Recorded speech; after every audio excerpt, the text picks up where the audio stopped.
This driver has been linked to a Haas drive for the 2021 season, and it genuinely looks like this driver is bound to get that seat next season in Formula 1 when his name wasn't even really considered as recently as 3 months ago. So here is Nikita Mazepin. Born just before the dawn of a new century, Nikita Mazepin was born into wealth, with his father Dmitry Mazepin being the chairman of Russian chemical manufacturer Uralchem, which I should mention makes well over $1 billion in revenue on average every year. Additionally, Dmitry's net worth is estimated to be anywhere between $1.3 and $7.7 billion, so it's safe to say that the family has a lot of money. But there are also a lot of controversies involving Dmitry and his company, which I thought would be something of note. But I won't touch on these here in this video. I'll just say things do help when you're Putin's friend in Russia. Nikita Mazepin started karting in 2011 and would continue in karting until late in 2014, where he began his proper racing career in the 2014-15 MRF Challenge Formula 2000, where he competed in the first 4 races of this particular season before moving into 3 different categories of racing for the year 2015. These 3 categories included Formula Renault 2.0 and its Euro Cup version for just 1/3 of the season, and Toyota Racing New Zealand. He finished second last overall out of all full-time drivers in the field in Toyota Racing Series, and in the Formula Renault 2000, Mazepin was better in this category and was even able to finish 3rd in one of the races and finish on the final step of the podium, but he would still finish outside the top 10 in the standings and was 12th overall. In 2016, Mazepin's main focus was on the Formula 3 European Championship with High-Tech Racing. He would also have small cameos in the Formula Renault Euro Cup and the British Formula 3 Championship, where he managed to win a race in his short 3-race weekend stint in this category. However, in 2016, Mazepin wasn't remembered for his racing, but rather a shocking incident at Hungary where Mazepin felt like he was held up in qualifying by Callum Ilott, and then an altercation ensued where Mazepin literally punched Ilott in the jaw, and then the two got separated, but bizarrely Mazepin came right back at Ilott and gave him a black eye. This resulted in a race ban for the Russian, and to be quite honest here, he was a very lucky boy that he didn't get banned for a few more races, or even full event weekends for that matter. The awkward thing here though, is that there is every possibility that these two do become teammates at Haas in 2021. I wonder how that will play out, but they were also teammates though in the future, as I will go on to mention, so there's a chance that I'm looking too much into this. But I don't think Ilott will be in Formula 1 next year anyway, as I can't see Mick Schumacher not getting the seat. Back to the racing, and Mazepin could only finish 20th in the championship, which was the worst of all full-time drivers, and only managed 2 8th place finishes as his best results for that year. By being just 17 years old and a rookie, I guess you could give him a pass. 2016 saw Mazepin get his first action in a Formula 1 car, becoming a test driver for Force India, and he would remain a test driver here for a few years. He may have had not a lot of success on the track, but it was a completely different story off the track, dating a 24-year-old supermodel at the end of the year. The joy of having money, eh?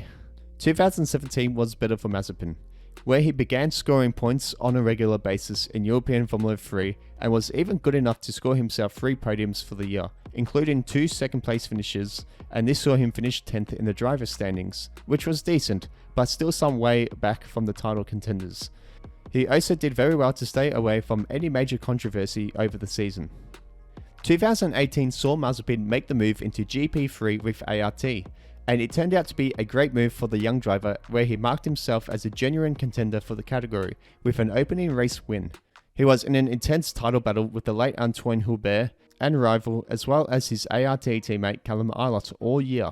Mazepin would go on to win 3 more races for the year and rack up 8 podiums overall, but it wasn't enough to beat Antoine Hubert, who was just sensational for the year, getting outscored by the Frenchman 214 to 198 points. But Mazepin would at least beat his rival Ilott by 31 points in the same car. So for the first time in his career, Mazepin looked like a genuinely good driver. It should also be mentioned that his father Dmitry tried buying Force India in 2018, but lost out to Lance Stroll's father Lawrence and his consortium.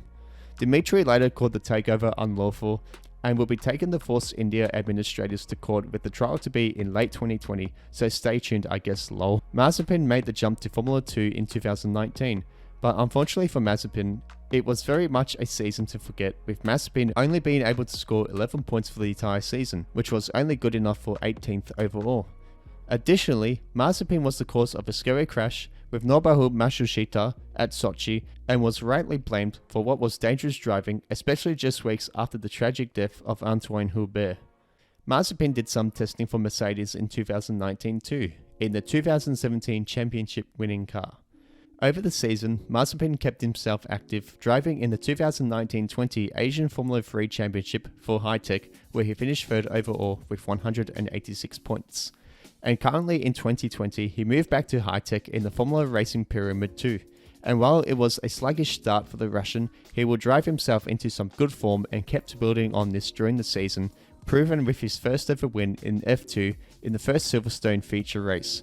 Mazepin has kept on being consistent for the most part, and would win again in the Mugello feature race. He's currently 6th in the championship with 140 points, and is still a mathematical chance to take out the F2 championship, albeit it is hugely unlikely as he's 51 points behind championship leader Mick Schumacher with just 4 races to go.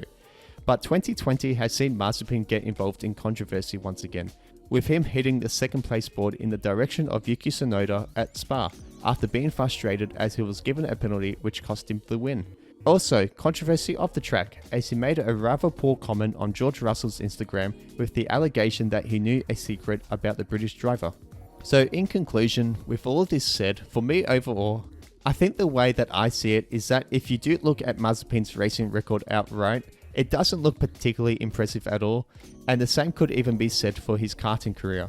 I mean, before 2018, Mazepin had never finished higher than 10th overall in any racing category, but it has got to be said as well that he has improved massively over these last couple of years.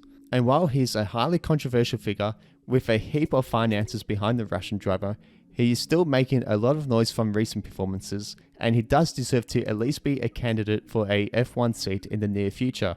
Although I do think there should really be a couple other drivers ahead in terms of filling F1 vacancies. There will be questions about his consistency too, as it was only as recently as last year where he was lingering in 18th in the F2 championship as well. So what is your opinion on Nikita Mazepin? Should he be given a chance in Formula 1? Or do you think that there are many other drivers that should be given a chance before him? I'm curious to know. Leave a like on the video and subscribe to the channel for more content.